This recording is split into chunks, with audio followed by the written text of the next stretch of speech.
तो फाइनली आज हम फिर से आप सभी के लिए लेकर आ चुके हैं क्लास 12th यानी कक्षा 12 के भौतिक विज्ञान के चैप्टर नंबर 1 विद्युत आवेश तथा विद्युत क्षेत्र के लेक्चर नंबर 12। इससे पहले हमने लेक्चर नंबर 11 पढ़ा था। लेक्चर नंबर 11 में हमने बहुत ही इंपॉर्टेंट एक फार्मूला डेरिवेट किया था और बहुत ही इंपॉर्टेंट था आप सभी के कॉम्पिटिटिव एग्जाम को देखते हुए, साथ में बोर्ड एग्जाम में भी आपके न्यूमेरिकल्स यहाँ से बनते हैं। यानी न्यूमेरिकल्स और ऑब्जेक्टिव क्वेश्चन के पर्सपेक्टिव से बहुत ही महत्वपूर्ण फार्मूला हमने डेरिवेट किया था। वह फार्मूला क्या था? एक समान विद्युतीय क्षेत्र में रखे गए किसी विद्युत द्विध्रुव को अगर थीटा अंश हम लोग घुमाएं तो थीटा अंश घुमाने में जो कार्य किया जाता है उस कार्य का फार्मूला हमने डेरिवेट किया था।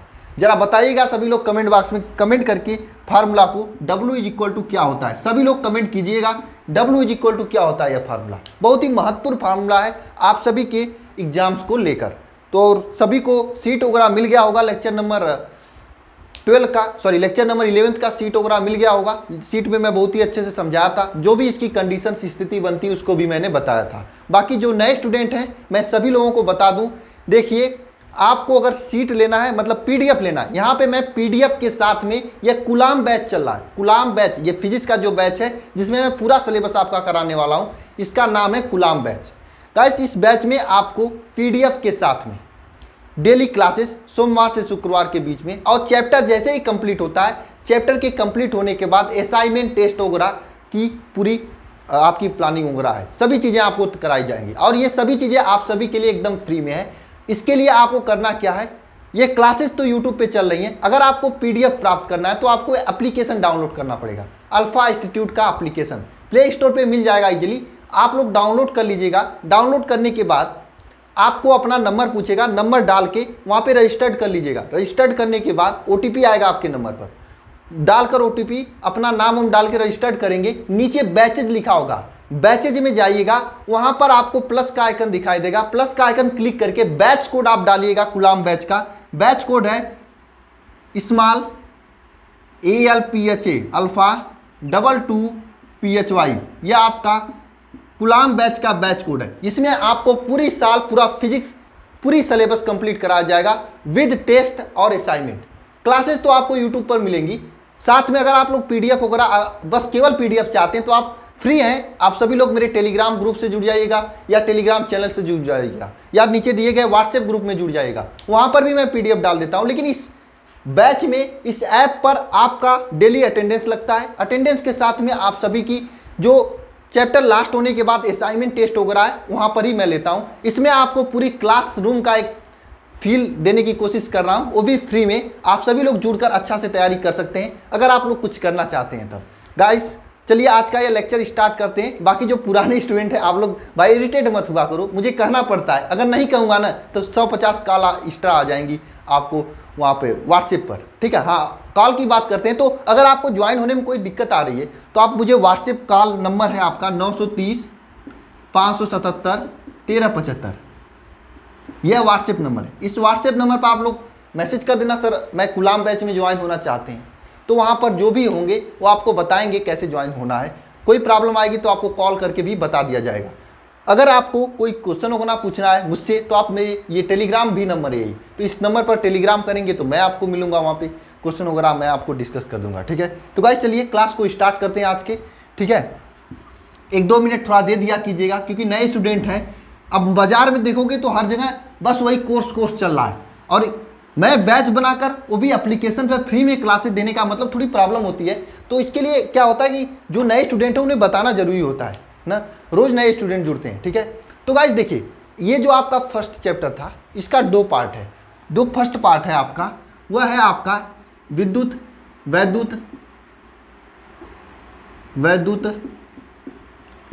आवेश तथा वैद्युत क्षेत्र, यह आपका फर्स्ट पार्ट है। सेकेंड पार्ट है आपका गाउस का नियम।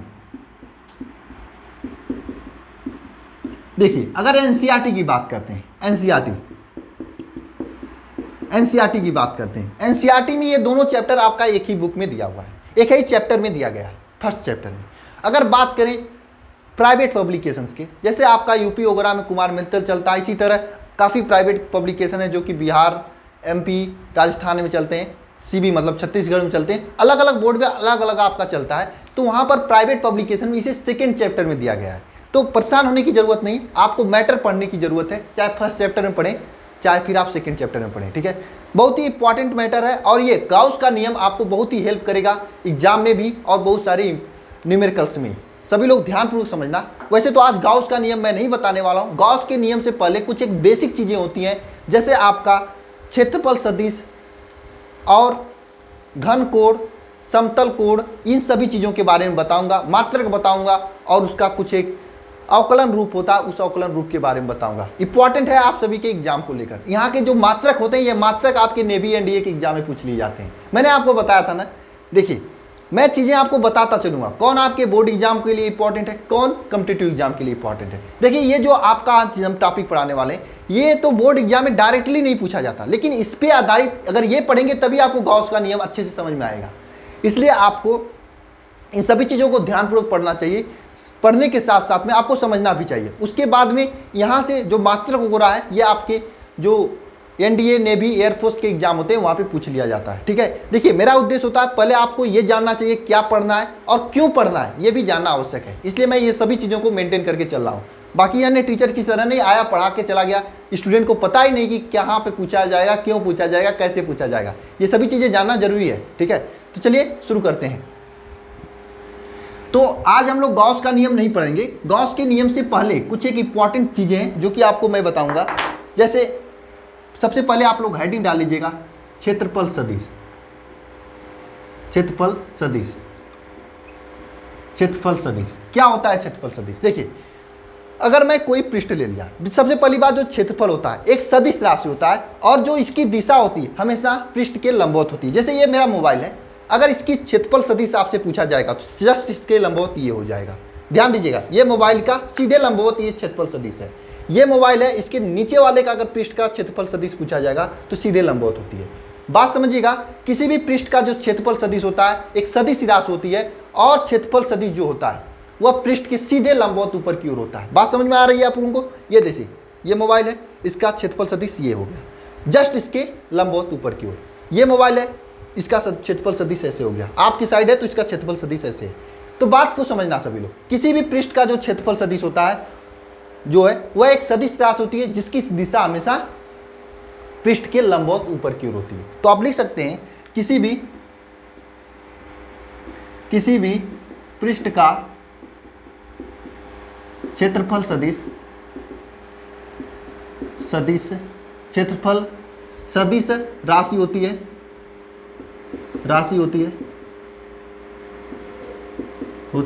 देखिए सबसे पहली बात आप लोगों को ये मालूम होगा ना सदिश राशि क्या होती है। सदिश राशि में परिणाम के साथ साथ में दिशा भी होता है। तो क्षेत्रफल सदिश क्या होता है? किसी भी पृष्ठ का जो क्षेत्रफल होता है वह एक सदिश राशि होती है जिसकी दिशा क्या होती है? जिसकी दिशा पृष्ठ के लंबवत ऊपर की ओर होती है। जिसकी दिशा पृष्ठ के लंबवत ऊपर की ओर होती है। बात समझिए, अगर कोई ये पृष्ठ है तो इसके जस्ट ऊपर की ओर होगा, ऐसे लंबवत ऊपर की ओर। अगर ऐसे कोई पृष्ठ है तो यहाँ पे देखिए जस्ट इसके ऊपर की ओर होगा। यानी कि क्षेत्रफल सदिश क्या होता है? क्षेत्रफल सदिश एक सदिश राशि होती है। क्षेत्रफल जो होता है एक सदिश राशि होती है जिसकी दिशा क्या होती है? पृष्ठ के लंबवत ऊपर की ओर होती है, ठीक है। इसकी दिशा पृष्ठ के सदैव लंबवत ऊपर की ओर होती है। क्या होती है? पृष्ठ के सदैव लंबवत ऊपर की ओर होती है। बात समझिए, क्षेत्रफल सदिश एक सदिश राशि है। कैसी राशि है? एक सदिश राशि है जिसकी दिशा पृष्ठ के लंबवत सीधे लंबवत ऊपर की ओर होती है। मान लेते हैं कोई एक ऐसा पृष्ठ है, अगर इसका आपको क्षेत्रफल सदिश पूछा जाए तो क्या होगा? जस्ट इसके ऊपर लंबवत, इस तरह से इसका क्षेत्रफल हो जाएगा। मान लेते हैं इसका यस नाम है, तो क्षेत्रफल सदिश यस इज इक्वल टू क्या होता है? Vector S is equal to S n cap. अब ये एन कैप क्या है? एन कैप फालतू का है, इसका कोई वैल्यू नहीं होता है। एन कैप का कोई वैल्यू नहीं होता है। एन कैप को कहा जाता है एकांक सदिश कहा जाता है। लेकिन एन कैप का एक वैल्यू होता है। क्या होता है वैल्यू? यह एन कैप इस वेक्टर के दिशा को दर्शाता है। किसको दर्शाता है? वेक्टर के दिशा को दर्शाता है। इसकी दिशा क्या है, लंबवत सीधे बाहर की ओर, लंबवत सीधे बाहर की ओर, यह आपका n कैप है।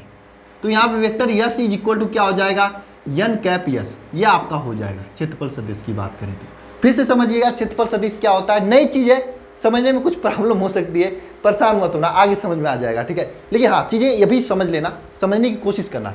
देखिए, क्षेत्रफल एक सदिश राशि होती है। कैसी राशि होती है, क्षेत्रफल एक सदिश राशि होती है।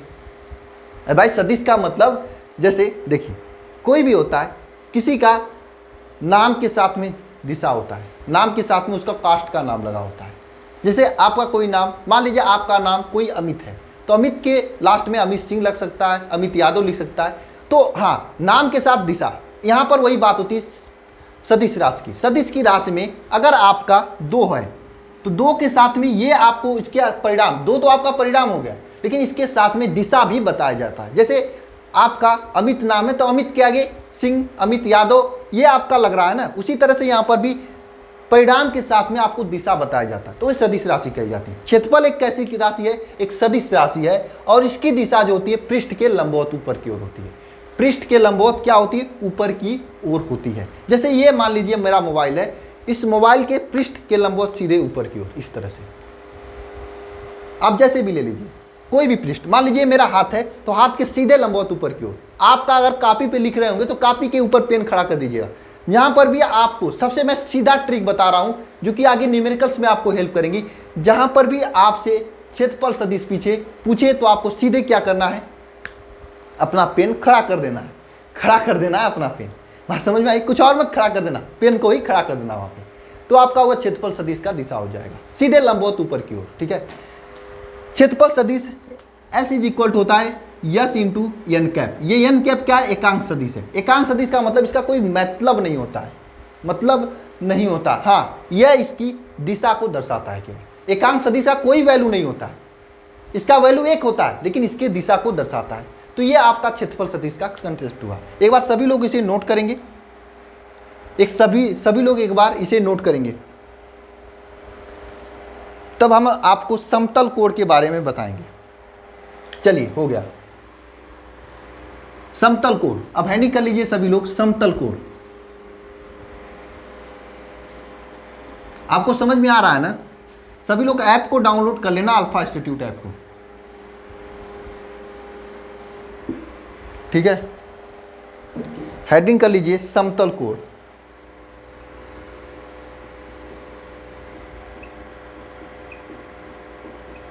ये समतल कोण क्या होता है, ये समतल कोण क्या होता है, देखिए किसी भी चाप के द्वारा केंद्र पर घिरे हुए कोण को समतल कोण कहते हैं। देखिए यहाँ पर ये कोई आपका, पहले आपको एक कंसेप्ट समझा रहा हूँ जो कि आपको नहीं मालूम होगा। ये वृत्त होता है, वृत्त में इसको ये जो चारों तरफ है इसको क्या कहते हैं, परिधि कहते हैं, परिधि कहते हैं। परिधि की लंबाई क्या होती है, 2πr होती है, ये परिधि की लंबाई होती है।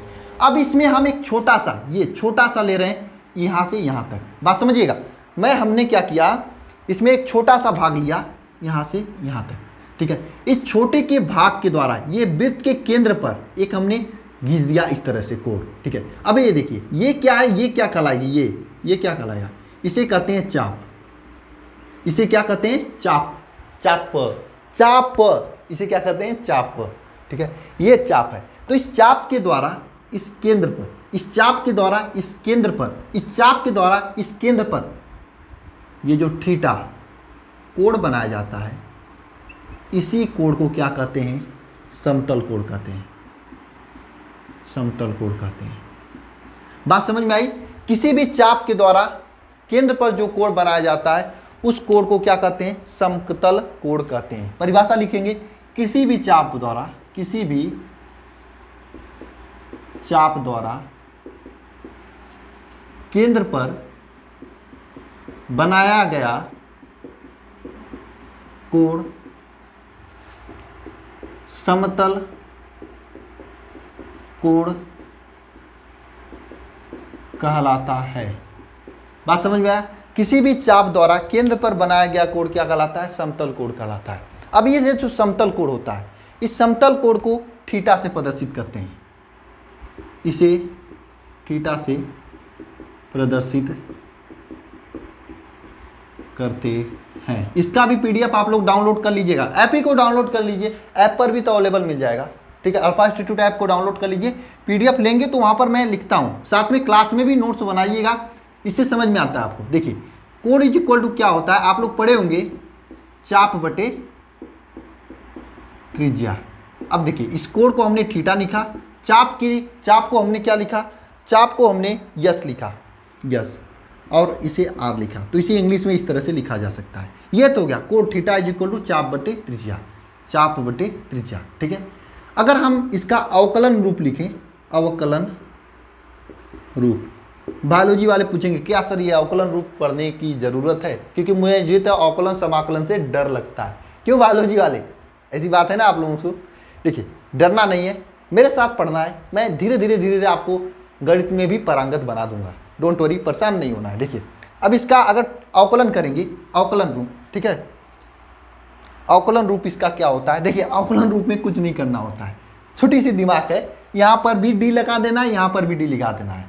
लेकिन सर कहिए या आर पे क्यों नहीं डी लगा ले, रट लो, आर पे डी नहीं लगाओगे क्योंकि आर कांस्टेंट होता है, आर कांस्टेंट होता है, इसलिए आर पे डी नहीं लगाओगे। ठीक है, तो अवकलन रूप में क्या लिखोगे, d theta is equal to d S upon r, ये अवकलन रूप हो गया। ठीक है, ये आपका अवकलन रूप हो गया।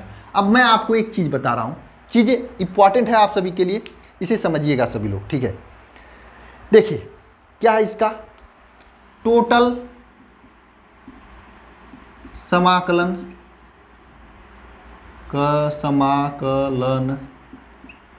करने पर, टोटल समाकलन करने पर, टोटल समाकलन करने पर, टोटल समाकलन जहाँ पे किया जाता है, याद रख लीजिए आप, इससे पहले नहीं किए होंगे, यहाँ पे इस तरह से डब्बा लगा के ऐसे घीच दिया जाता है। ठीक है, डी थीटा हो जाएगा। ठीक है, दोनों साइड करेंगे, जो काम करेंगे दोनों साइड करेंगे, डी एस अपान आर। ठीक है, अब देखिए यहाँ पर क्या होगा, देखिए ये समाकलन, ये डी, ये समाकलन, ये डी, मैंने बताया था इसके बीच में दुश्मनी चलती है, इसके बीच में दुश्मनी चलती है, तो ये दोनों हट जाएंगे, थीटा हो जाएगा यहाँ पे, थीटा इज इक्वल टू क्या होगा, देखिए ये आर है, अकेले है, कांस्टेंट है, इसलिए इसको बाहर निकालेंगे। डेली का लेक्चर देखेंगे तो आपको समझ में आएगा। यहाँ पे लिखेंगे डी एस। अब देखिए सबसे बड़ी बात इसी जगह आती है, ये डी एस क्या होता है, डी एस का मतलब चाप होता है छोटा सा। अगर मैं इसका समाकलन करने का मतलब ये पूरा चाप हो जाता है, समाकलन का मतलब ही होता है पूरा, छोटे से भाग को लेते हैं। ये देखिए जो साइंटिस्ट चाचा थे ना, बहुत दिमागदार थे, वे छोटे के भाग को डी लिखकर उसके साथ क्रिया कर लेते थे, जहाँ पे पूरा बात करने की बात आती थी वहाँ पे समाकलन कर देते थे। तो ये छोटे से भाग को हमने लिया था डी एस, लेकिन पूरे भाग को लेंगे, यहाँ पर पूरे भाग को, पूरा भाग लेंगे तो पूरा भाग क्या होता है, परिधि 2 पाई आर, परिधि 2 पाई आर। पूरा भाग क्या होता है, समाकलन डी एस का मान क्या हो जाएगा, 2 pi R. Theta is equal to 1 upon R 2 pi R. ठीक है, 2 पाई आर। ये देखिए ये आर से आर कट जाएगा, ये आर से आर कट जाएगा, थीटा इज इक्वल टू क्या बचेगा, 2 पाई। लेकिन हाँ ये थीटा का वैल्यू बचेगा, इसको हम इस तरह से भी लिख सकते हैं, ये थीटा इज इक्वल टू क्या था, ये था, तो इसको हम इस तरह से भी लिख सकते हैं, डी थीटा समाकलन इज इक्वल टू 2 पाई।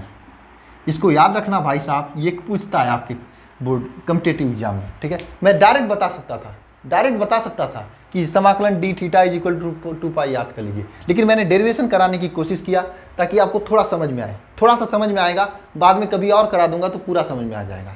ठीक है, मेरा यही उद्देश्य था, इसलिए मैंने थोड़ा सा कराने की कोशिश किया। तो d theta is equal to 2 pi, ये वैल्यू आता है, d theta is equal to 2 pi. ठीक है, इसे याद रखना। और दूसरी बात, एक चीज़ और है, यहाँ पर स्टार मार्क लिख के रख लेना कि ये जो घन समतल कोण होता है, इसका मात्रक, समतल कोण का मात्रक रेडियन होता है। एक बार सभी लोग कमेंट बॉक्स में कमेंट करें, समतल कोण लिखें, उसके आगे यूनिट लिखें, मात्रक लिखें।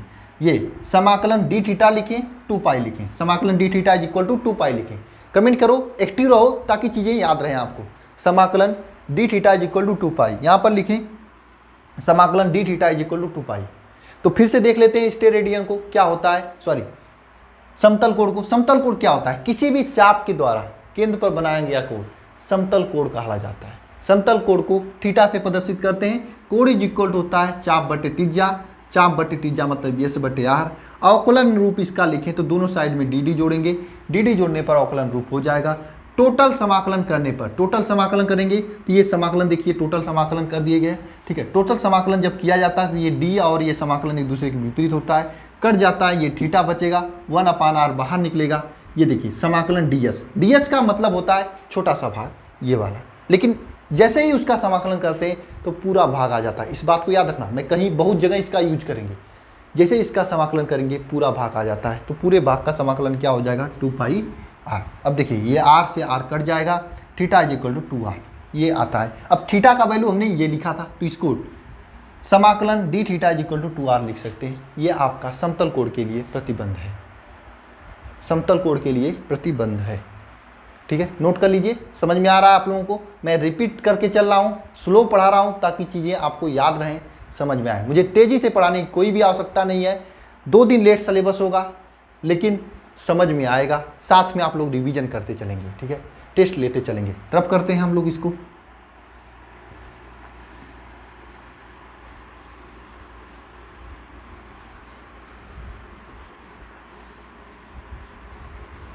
सीट डाउनलोड कर लेना सभी लोग, सीट डाउनलोड कर लेना। अब नेक्स्ट हेडिंग करिएगा घन कोण, घन कोण हेडिंग करिएगा घन कोण।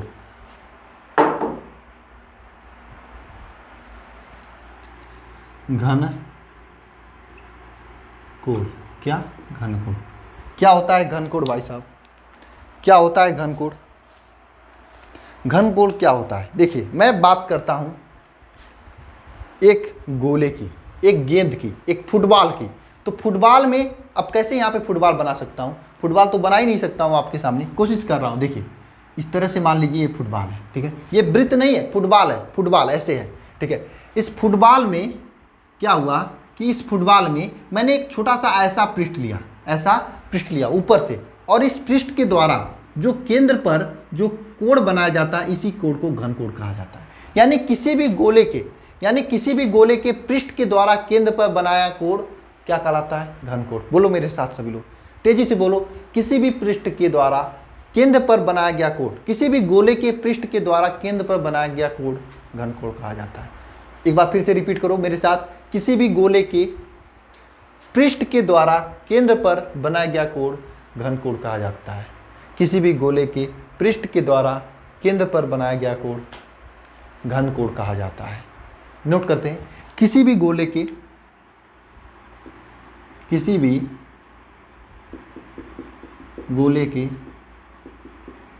पृष्ठ के द्वारा केंद्र पर बनाया गया कोण क्या कहलाता है? घन कोण कहलाता है। इसे क्या कहते हैं? घन कोण। किसी भी गोले के पृष्ठ के द्वारा केंद्र पर बनाया गया कोण घन कोण कहलाता है, ठीक है। एक पॉइंट ला के लिखिएगा, इसे W से व्यक्त करते हैं। किससे प्रदर्शित करते हैं? W से व्यक्त करते हैं, W से प्रदर्शित करते हैं। W इज इक्वल टू क्या होता है? A upon small r square, A upon small r square. जहाँ पर A आपका क्या है? क्षेत्रफल होता है, A आपका क्षेत्रफल होता है, स्मॉल r का होता है गोले की त्रिज्या, गोले की त्रिज्या, ठीक है। A क्षेत्रफल और स्मॉल r क्या है? गोले की त्रिज्या। अब इसका भी अवकलन रूप लिखते हैं, अवकलन रूप लिखते हैं। अवकलन रूप क्या लिखेंगे? इसके यहाँ d जोड़ देंगे, क्या हो जाएगा? D omega is equal to d A upon r square, d omega is equal to d A upon r square. इसका अवकलन रूप क्या हो जाएगा? D omega is equal to d A upon r square. हो गया इसका अवकलन रूप। अब देखिए वही टोटल समाकलन फिर से करेंगे, टोटल समाकलन फिर से करेंगे हम लोग। आइए करते हैं टोटल समाकलन। टोटल समाकलन करने पर क्या होगा? टोटल समाकलन करने पे क्या होगा? समाकलन d W is equal to, अब आप लोगों को समाकलन थोड़ा मोड़ा समझ में आएगा, d A upon r square. मैं कहा ना एक दिन में समझने वाली चीज़ नहीं है, मैथ समझने में बहुत समय लगता है, लेकिन पॉइंट टू पॉइंट्स पढ़ते चलेंगे तो समझ में आता जाएगा। अब क्या होगा बताओ सभी लोग कमेंट बॉक्स में। बायोलॉजी वाले विशेष रूप से कमेंट बॉक्स में कमेंट करेंगे, मैथ वाले तो कर लिए होंगे। ये समाकलन ये डी आपस में कट जाएंगे, डब्लू हो जाएगा। डब्लू इज इक्वल टू देखिए 1/r²। आर क्या है? त्रिज्या है। त्रिज्या क्या होता है? कांस्टेंट होता है, इसलिए 1/r² बाहर निकल जाएगा। समाकलन हो जाएगा डी ए, समाकलन हो जाएगा डी ए। अब ये देखिए डी ए क्या है? डी ए क्या है भाई? जैसे वहां पर हमने डी एस था, तो डी एस क्या था? उस वृत्त का पूरा परिधि, उसका समाकलन करने पर वृत्त का पूरा परिधि आ रहा था। यहाँ पे डी ए का समाकलन करने पर पता है क्या आएगा? इस गोले का पूरा परिधि। और गोले का परिधि क्या होता है? 4πr। गोले का जो होता है पृष्ठ क्षेत्रफल 4πr², ये आएगा। ठीक है, अब यहाँ पे रखेंगे W इज इक्वल टू क्या हो जाएगा? 1/4π 1/r² इंटू 4πr²। ये देखिए r² से r² कैंसिल हो जाएगा, ये r², ये r² कैंसिल हो जाएगा। W इज इक्वल टू क्या हो जाएगा? 4π हो जाएगा। W इज इक्वल टू क्या हो जाएगा? 4π हो जाएगा। W इज इक्वल टू क्या हो जाएगा? 4π हो जाएगा। W is equal to 4π। अब आप जानते हो कि ये W का वैल्यू क्या होता है? समाकलन DW। इसे आप लिख सकते हो समाकलन DW इज इक्वल टू 4π। ये आपको वैल्यू याद रखना है, ये आपके लिए इम्पॉर्टेंट है। नेवी, NDA, नीट में तो नहीं पूछता है, बहुत पहले पूछा था। इस सभी के लिए इंपॉर्टेंट है, इसे आप लोग याद रखना है। और कभी कभी आपके एग्जाम में ऑब्जेक्टिव के रूप में भी पूछ लिया जाता है। तीसरी चीज़, सबसे महत्वपूर्ण चीज़, इसका मात्रक स्टेरेडियन होता है। स्टेरेडियन होता है क्या? मात्रक। इसका मात्रक क्या होता है? स्टेरेडियन होता है। ठीक है, अब मैंने आपको इससे पहले क्या बताया था? घन कोण, उसका मात्रक क्या, समतल कोण, उसका मात्रक क्या होता है? बोलो, उसका मात्रक क्या होता है? रेडियन। घन कोण का मात्रक क्या होता है? स्टेरेडियन। एक पॉइंट हुआ। उसमें क्या आया था? समाकलन D theta is equal to 2π। इसमें क्या आया? समाकलन D theta is equal to 4π। दोनों सिमिलरली है। आपको याद रखना है कि उसमें समाकलन D theta is equal to 4π था, 2π था, इसमें 4π है। बाकी सभी चीज़ें आपके सेम है। ठीक है, इसे आप लोग नोट वगैरह कर लीजिएगा। और इसके लेक्चर में, आज के इस लेक्चर में बस हम लोग इतना ही छोड़ते हैं। मिलते हैं नेक्स्ट लेक्चर में। कल के लेक्चर में हम लोग इसके आगे गॉस का जो विद्युत फ्लक्स के बारे में पढ़ेंगे, फिर गॉस का नियम पढ़ेंगे। उसके बाद नेक्स्ट चैप्टर कंप्लीट होगा। फिर न्यूमेरिकल्स भी कराएंगे। न्यूमेरिकल का टेंशन मत लेना, आप सभी लोग न्यूमेरिकल्स भी कराएंगे। ठीक है, PDF को डाउनलोड कर लेना सभी लोग, व्हाट्सएप से ही कर लेना भाई। वैसे वहाँ पे एप्लीकेशन पे जाएंगे तो वहाँ पर आपको बहुत सारी चीज़ें मिलने वाली है, टेस्ट असाइनमेंट वगैरह चैप्टर के कंप्लीट होने के बाद। तो सभी लोग एप्लीकेशन से ही जुड़ जाइए, क्या दिक्कत है? जैसे फेसबुक, व्हाट्सएप आप लोग चलाते हो, मोबाइल में रखते हो, उसी तरह से एक अल्फा इंस्टीट्यूट का छोटा सा एप्लीकेशन, उसे भी रख लेना। आपको पढ़ाई में काफ़ी हेल्प करेगा। और मेरे इस कंटेंट को किसी भी चैनल से आप जुड़ा देख लेना, जो भी पढ़ाया होगा यही पढ़ाया होगा, इससे ज़्यादा कुछ और नहीं पढ़ाया होगा। चीज़ें नहीं समझ में आएगी तो नीचे कमेंट कर देना, मैं आपको अगले लेक्चर में समझा दूंगा। ठीक है, तो मिलते हैं नेक्स्ट लेक्चर में। धन्यवाद सभी को।